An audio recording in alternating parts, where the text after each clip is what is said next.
Hello, this is Dr. Garrett Castleberry, Program Director for Communication Media and Ethics here at Mid-America Christian University. I am here with our Week 1 video lecture. And another way in which we can describe or define our video lecture is by identifying it as part of what we call an asynchronous dialogue. And what we mean by asynchronous dialogue is that the lecture materials are directly inspired by student responses to the weekly readings, those responses that come in the form of Assignment 1, our weekly discussion questions. And so this week, to kick off the course, we are drawing questions exclusively from Jason Mittell's first book that we'll be looking at in this course, Television and American Culture.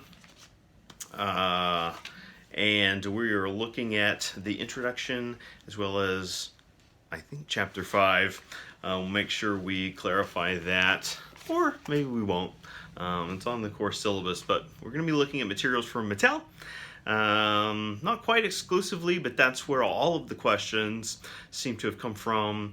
There were perhaps some additional readings, maybe a total of five to six, but it looks like the collective unconscious was rebelling against the system, and thus we will simply dive into questions from Mittell and explore what's going on there. And you know what? It's going to get us kicked off in some exciting directions, and you all wrote some very interesting questions that I think can stimulate ways in which we think about television, think about it as a medium, as a series of texts, as a mode of mass communication, as a form of aesthetic expression, and a medium worthy of study, of critique, of analysis. Okay, so spinning right out, let's start with a couple of questions from Destiny. All right, and so with regards to Mittell's introduction, Destiny inquires, when reading about the halftime show incident, the Super Bowl halftime show with Justin Timberlake, I am confused on why it turned out to be such a big deal for CBS. With any live broadcast, there's a chance of something can happen, and it is not necessarily the channel's fault, or is it? Let's see. Oh, all right. Timberlake is the one who did it or performed the act. So why was everyone so upset with CBS? What are your thoughts on this situation? Do you think steps that they took after the incident made sure this does not happen? Or whether or not those steps are the right steps. Okay, great discussion question, and definitely this book and Mittell wants to jump into a kind of cultural topic that would have been highly recognizable at the time of publication, and still is one of those notorious talking points we recall not only in Super Bowl history or Super Bowl halftime show history, but also a cultural moment in some ways. I can even recall the incident in particular, right? So what we're talking about is the instance where Timberlake was performing at halftime with Janet Jackson, right? Both pop superstars. And there was a moment toward the end of the heavily choreographed routine where he hits the trademark line, and then there's like a pivot moment, and we have the infamous cultural marker known as the wardrobe malfunction. All right, and so there came into question immediately thereafter issues of intent, right? Whether or not this incident was accidental versus intentional. And so it's kind of like plagiarism, whether it was accidental or intentional, all right, it's still plagiarism. So whether or not it was accidental or intentional, it still created cause for concern. And back to Destiny's initial inquiry had to do with CBS. So why are they at fault? You know, what's going on here? Always remember, and anytime you study large corporations, especially when they are publicly traded companies, right, with legitimate stakeholders and stockholders, they have a certain reputable way in which there is understood public trust, and so they have to behave and act in certain ways so that the stock prices do not rise and fall. And obviously, our first thought about an incident like that is, oh, okay, this is a moral issue, and definitely a lot of the outcry comes from what we dub a moral panic, if you will. But it's the financial stakes that often incentivize these corporations to make drastic decisions and to have press releases and all of that, go on the defensive. But it's also important to remember the Super Bowl itself, this giant entity. It's one attracts the largest audience, largest televised and live audience every year.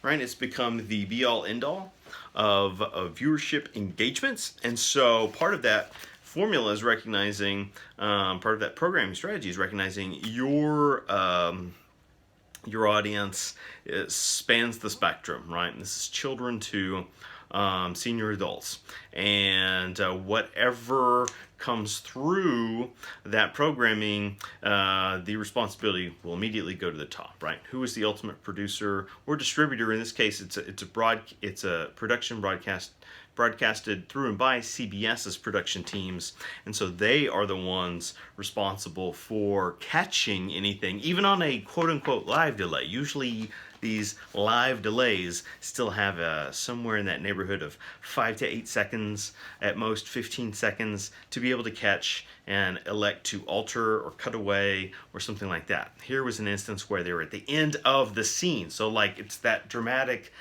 pause, right, after the crescendo of the performance, and so there was a catching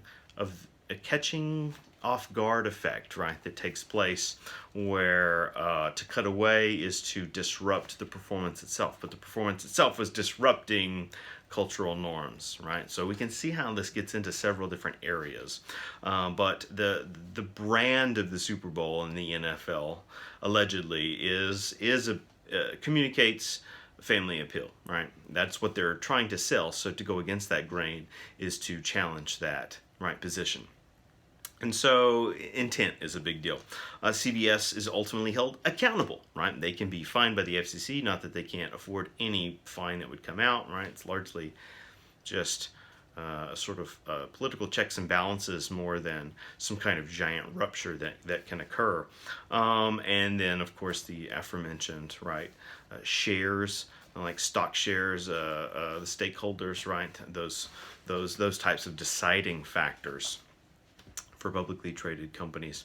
Okay, so another comment coming from Destiny here is television. An excerpt from Mattel.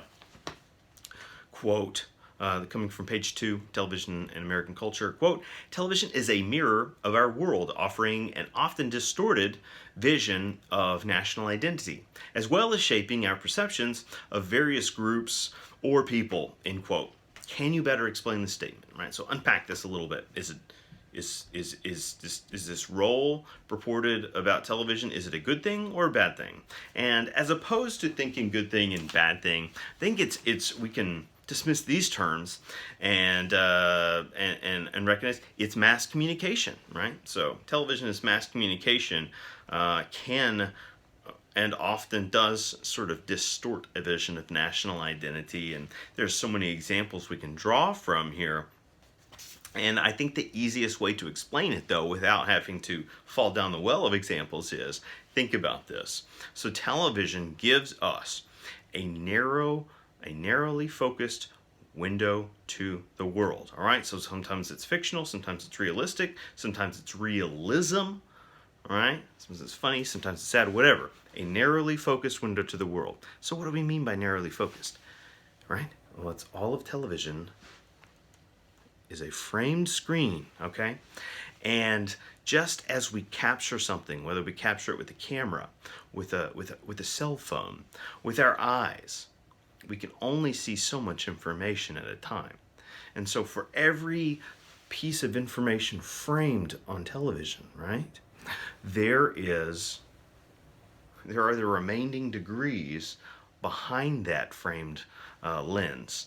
And so automatically everything that gets filtered through in and out is thus a distortion. And if you study lenses themselves, even like the historical lens is a bent glass is a distortion of reality, right? So it's a funhouse mirror, whether we recognize that funhouse mirror as little t truth or funny, right, or horrific, or what have you, entertaining.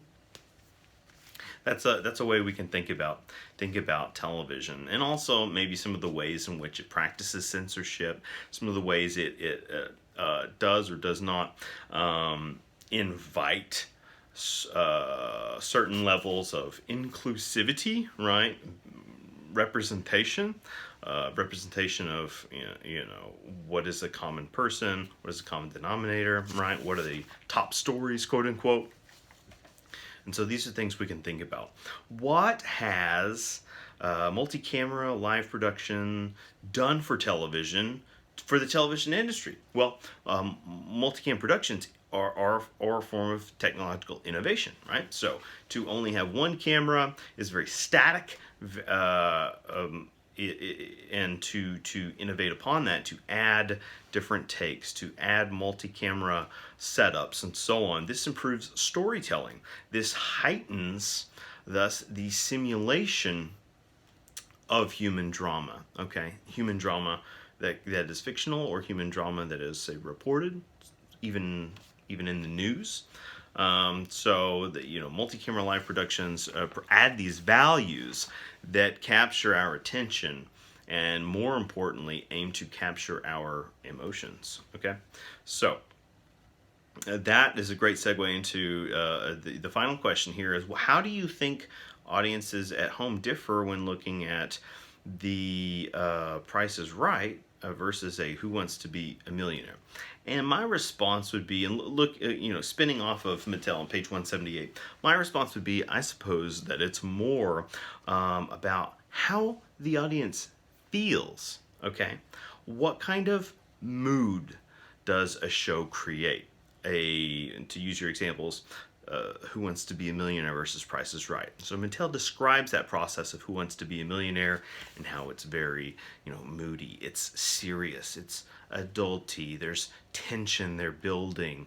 And everything from the design of the set to, in contrast to the fanciful, playful, joyous setting of The Price is Right, puts the audience, the viewer, in a certain kind of mood. And so it also makes sense one aired in prime time, whereas, at least initially, in Who Wants to Be a Millionaire, whereas Price is Right is viewed as a daytime show or even a morning show, okay? So it's that bubbly time of day, we're trying to wake up, we're having our coffee, we're getting out, the day is still young and fresh, versus it's nighttime, it's after dark, it's serious, right? Like let's have an important discussion that maybe even that harkening back to that nuclear idea of conversation at the dinner table, okay? So I would argue it's about the kind of mood created by a show.